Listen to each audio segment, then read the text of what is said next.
जरूर कीजिएगा। मेरे जो वालिद थे, मैंने जैसे बताया बहुत पढ़े लिखे थे, तो उन्होंने बहुत गरीब भी थे, उनको कभी कोई नौकरी नहीं मिली, हार्डली उनके पास पैसे होते थे। जो भी बिजनेस उन्होंने शुरू किया, इतनी तालीम हासिल करने के बाद भी वो फेलियर ही रहा। लेकिन उन्होंने बहुत प्यार दिया, और क्योंकि उनके पास पैसे नहीं होते थे तो मेरे हर जन्मदिन पे अपनी कोई पुरानी चीज मुझको दे दिया करते थे। तो पहली पुरानी चीज जो, और बहुत बड़ा चढ़ा के उर्दू में अच्छे अच्छे अल्फाज यूज करके मुझे इंप्रेस करते थे कि बहुत अच्छा प्रेजेंट दिया है मुझको। तो वो मुझे पहली चीज उन्होंने मुझे, ये मैं हर जगह पर बोलता हूं, स्कूल के बच्चों के फंक्शन पे, येल यूनिवर्सिटी में, एडिनबरा में, क्योंकि आप लोग सब अपनी लाइफ के उस थ्रेशोल्ड पे हैं जहां से आपको कामयाबी हासिल करनी है इंशाल्लाह। सो पहली चीज जो उन्होंने मुझे दी थी, उन्होंने मुझे अपना शतरंज का सेट दिया था, टूटा फूटा सा। वो शतरंज हर रोज खेलते थे। हनुमान मंदिर के जो हेड प्रीस्ट थे, पंडित थे, उनके साथ रात को जाके मेरे वालिद जो हैं शतरंज खेलते थे।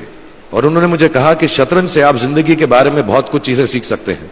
पहली ये कि कोऑपरेशन और साथ मिलजुल कर काम कैसे करना है। दूसरी ये कि जिंदगी में आगे बढ़ने के लिए कभी कभी पीछे भी हटना पड़ता है।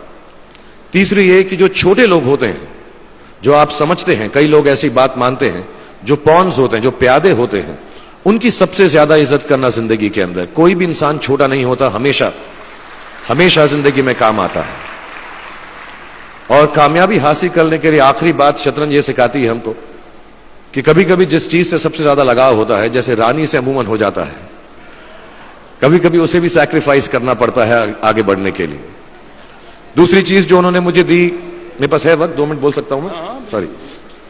दूसरी चीज जो उन्होंने मुझे दी थी, वो एक टाइपराइटर दिया था। आज के जमाने में आई डोंट थिंक किसी को, बहुत सारे बच्चे होंगे यहाँ पे जिनको मालूम भी नहीं होगा टाइपराइटर कैसा लगता है। अब सब कंप्यूटर पे काम करते हैं। तो टाइपराइटर के ऊपर जब आदमी लिखता है और अगर गलत लिखता है तो उसको मिटाने में बहुत तकलीफ होती है।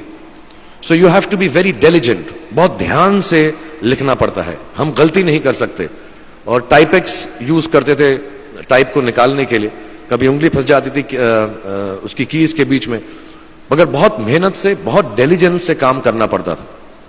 तो जब मैं उस पर टाइपिंग सीखा स्कूल में कॉमर्स करते वक्त, so the only thing I realize is that practice makes you perfect. तो जो भी काम आप जिंदगी में करें उसको डिलिजेंस से करें, ऐसा करें कि कोई गलती ना हो, अपना पूरा दिमाग लगाकर करें, सोच समझ कर करें। ऐसे करें कि यह काम जिंदगी में आपका पहला काम है और इसके बाद आपको मौका नहीं मिलेगा, और शायद यह काम आपका जिंदगी का आखिरी काम है, इसके बाद फिर मौका नहीं मिलेगा। So do it with that kind of diligence. तीसरी चीज उन्होंने मुझे कैमरा दी थी, क्योंकि बहुत गरीब थे, वो कैमरा चलता नहीं था बिल्कुल भी, सिर्फ उसके व्यू फाइंडर से बड़ी अच्छी अच्छी तस्वीरें दिख जाती थी, लेकिन खिंचती बिल्कुल भी नहीं थी। और इससे मुझे उन्होंने सीख दी कि जो हमारी क्रिएटिविटी होती है, हम जो भी, कभी कभी हमारी हॉबी होती है, कभी कभी हमारा उससे प्यार होता है, लेकिन हम उसको अपनी नौकरी नहीं बना सकते, अपना काम नहीं बना सकते। बहुत कम लोग ऐसे फॉर्चुनेट होते हैं जैसे मैं हूं कि जो मेरी हॉबी थी, जिस चीज से मुझे प्यार था, कलाकारी से, एक्टिंग से, वो मेरा पेशा भी बन गया। अमूमन ऐसा होता नहीं है, लेकिन जो हमारी कला है, चाहे वो पोएट्री है, चाहे वो लिखना है, चाहे वो पेंटिंग है, चाहे जो भी चीज, गाना है, अकेले में गाना है, हमारी क्रिएटिविटी जरूरी नहीं है कि दुनिया एक्सेप्ट करे। जैसे उस कैमरा की तस्वीरें दिखती नहीं है, लेकिन उसमें देखने से खूबसूरत लगता है हर कुछ, वैसे ही आपकी जो क्रिएटिविटी है वो अपने लिए रखें। क्योंकि जिंदगी में कभी ना कभी, कहीं ना कभी ऐसा मुकाम आएगा जब आप बहुत अकेला फील करेंगे। हो सकता है दुख का समय भी आए, उस वक्त आपकी जो क्रिएटिविटी है वो आपकी सबसे अच्छी दोस्त होगी, दुनिया उसको माने या ना माने। मैं बहुत खराब पोएट्री करता हूं, लेकिन जब भी दुखी होता हूं तो लिख लेता हूं। सराफ साहब से मैं अब सीखना भी चाहता हूं। मैं रेखता पे जाऊंगा, मुझे लगता है ये कमाल की साइट है, थोड़ी मैं शायरी वगैरह सीखूंगा। मेरी शायरी बहुत खराब है कि हमने तुम्हारी याद में रो रो के टब भर दिए, वो आए और नहा कर चल दिए। इस लेवल की पोएट्री है। लेकिन जब दुख होता है, ये भी बैठकर जब लिखता हूं तो बहुत दिल को शांति मिलती है। आखिरी चीज मेरे वालिद ने मुझे दी थी, वो दोनों मिक्स है, मैं जल्दी खत्म करता हूं क्योंकि आप लोगों के पास वक्त नहीं है, आप लोगों को अपनी डिग्रीज लेनी है, सोच रहे होंगे इतना वक्त जाया कर रहा है हमारा ये। तो मैं जल्दी से बताता हूं। एक, उन्होंने मुझे कहा एक सेंस ऑफ ह्यूमर हमेशा रखना जिंदगी में। हंसते हमेशा रहना, एक चाइल्ड लाइक इनोसेंस जरूर रखना। जैसे एक छोटे बच्चे की जो एक इनोसेंस होती है, जो उसका दुनिया की तरफ जो नजरिया होता है बड़ा इनोसेंट सा होता है, उसमें कोई खामी नहीं होती, गलती नहीं होती, अभी दुनियावी बातें नहीं आई होती, तो वैसी रखना। कई बार बचपन में मैंने जब बदतमीजी की या कोई गलत काम किया तो उन्होंने सेंस ऑफ ह्यूमर से मुझे बचाया।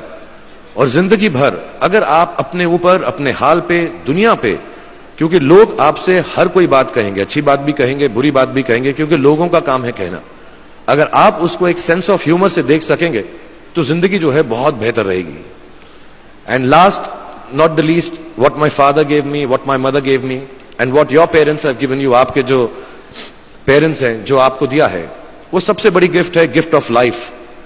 जिंदगी की जो जिंदगी एक खुद ही सबसे बड़ा तोहफा है हमारी जिंदगी, और उसको वैसे ही ट्रीट कीजिए।